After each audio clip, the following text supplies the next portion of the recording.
Gold medal वाली बहू। सपना के पिता एक गरीब किसान थे। माँ पिता खेत में काम करते तो पीछे से सपना गांव के बच्चों के साथ हॉकी खेलती।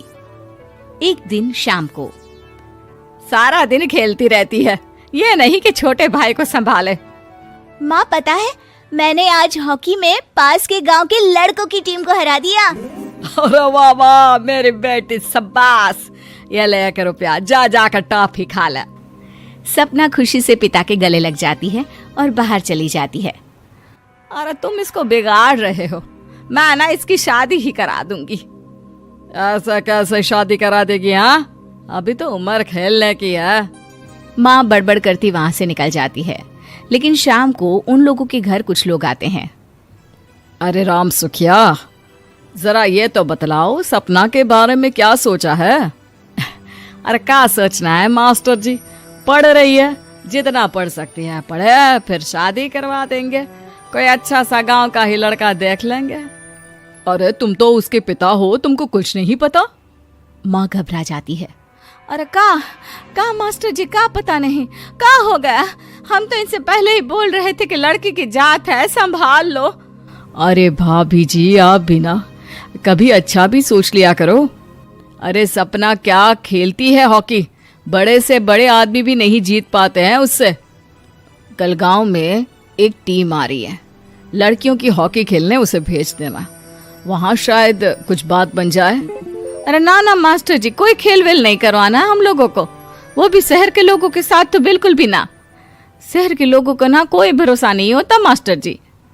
अरे कैसी बात कर रही हो सपना की माँ, बुरा आदमी तो हर जगह मिल जाएगा, उसके लिए शहर का और गांव का। हाँ मास्टर जी, हम लोग तैयार हैं, कल आ जाएगी सपना वक्त से। माँ के लाख मना करने पर भी पिता सपना को हॉकी टीम के लिए भेज देते हैं। शाम को सपना वापस आती है, लेकिन लट के मुंह से। और क्या हो गया, मार खाई हो का? कौन मारेगा हमें? कोई मार वार खाकर नहीं आए। अरे फिर शकल पर 12 क्यों बजे हैं, बताओगी?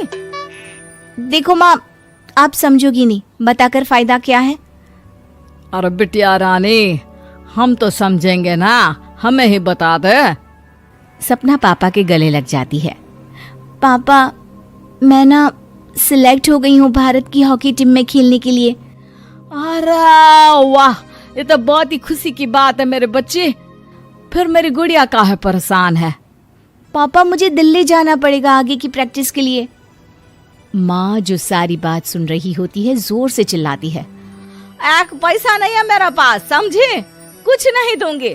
शादी के लिए लड़का फाइनल भी कर दिया है, कल्ले का बेटा, वो शादी कर लेगा तुमसे। सपना पिता की ओर देखती है। अरे देख सपना, खेलने दिल्ली जाना है तो सिर्फ इसी शर्त पे कि आकर कल्ले से बेटे से चुपचाप शादी कर लेगी, बोल। अरे ठीक है ना, कल्ले का बेटा तो बहुत ही समझदार है, सरकारी नौकरी है उसकी, मान गया वो तो सपना शादी कर लेगी। सपना भी धीरू, जो कि कल्ले का बेटा था, उसे जानती थी। वो मन ही मन सोचती है कि शादी तो वैसे भी होनी है, लेकिन माँ की ये शर्त मान गई तो जीवन जीने का एक मौका तो जरूर मिलेगा। हाँ, मुझे मंजूर है। तो कल मैं उन लोगों को बुला लूं?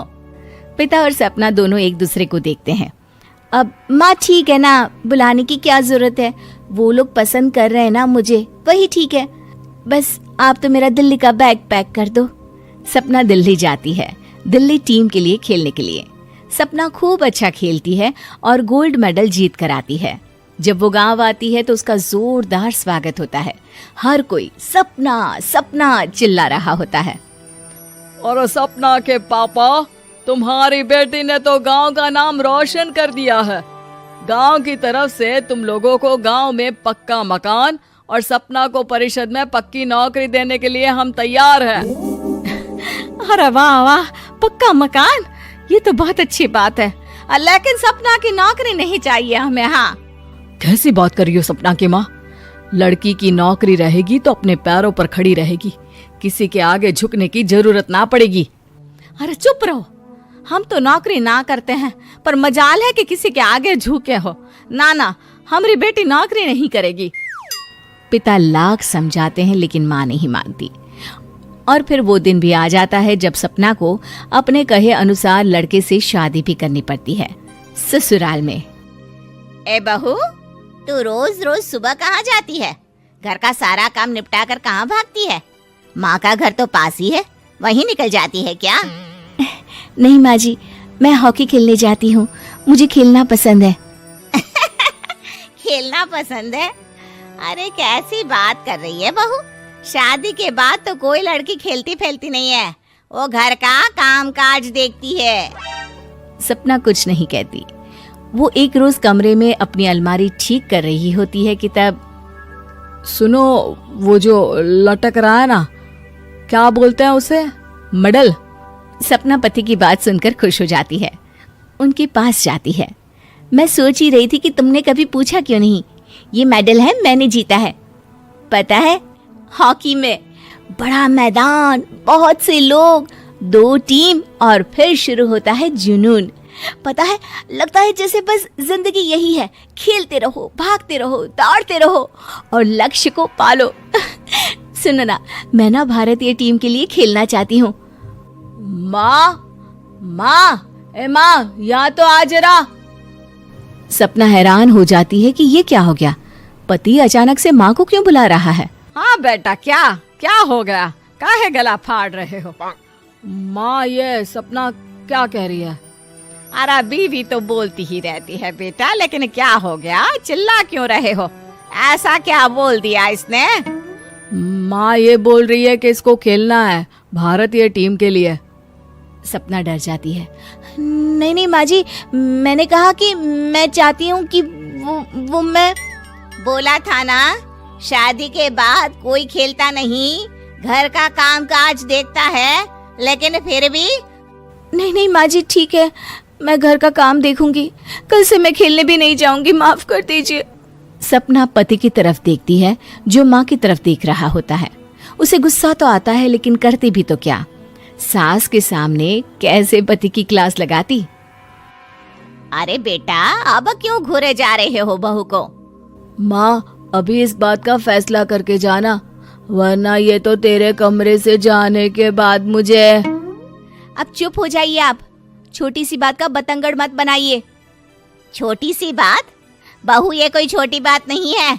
जो लड़की दिल्ली के लिए गोल्ड मेडल ला सकती है, वो देश के लिए भी तो गोल्ड ला सकती है ना। हम लोगों को किसी चीज की कमी नहीं है बहू, घर का काम तो कोई भी कर लेगा, लेकिन देश का नाम रोशन करने के लिए सपना चाहिए। जा बहू, तेरी ट्रेनिंग का सारा इंतजाम तेरे पति ने कर दिया है, जा खेल और देश का नाम रोशन कर। सपना की आंख में आंसू आ जाते हैं। वो सोचती है कि बेटियों को मायके के साथ अगर ससुराल में भी सहयोग मिले तो ऐसा कोई काम नहीं जो वो नहीं कर सकती है।